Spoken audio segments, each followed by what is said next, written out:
अमीर जमात इस्लामी हाफिज नईमुल रहमान ने बिजली की कीमतें कम न होने पर अदालत जाने का ऐलान कर दिया। खबरदार किया कि अगर हुकूमत ने मुआहदे पर अमल ना किया तो अब पहिया जाम हड़ताल करेंगे।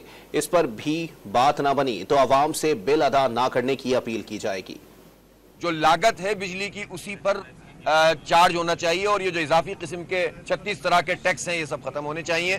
और हम इसको अच्छी तरीके से चीज़ों को देख रहे हैं और अब हम अदालत का रास्ता भी इख्तियार करेंगे, इसलिए कि अब हुकूमत तो बाज आने का नाम नहीं ले रही है।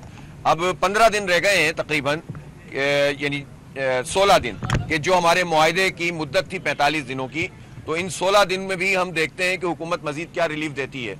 ये नहीं करेंगे तो फिर आगे का लाएअमल हम इख्तियार करेंगे और इस लाएअमल में पहिया जाम हड़ताल है, क्योंकि अभी पिछली हड़ताल तो शटर डाउन थी और कंप्लीट हड़ताल थी। अल्हम्दुलिल्लाह पाकिस्तान की तारीख की सबसे कामयाब हड़ताल थी और अब ये मुकम्मल पहिया जाम होगा और हम ताजिरों से मशवरा कर रहे हैं कि ये एक दिन से ज्यादा की हड़ताल करें और फिर उसके बाद हमारे पास ऑप्शन नहीं होगा सिवाय इसके कि फिर हम आवाम से ये अपील करें कि वो बिजली के बिल अदा ना करें।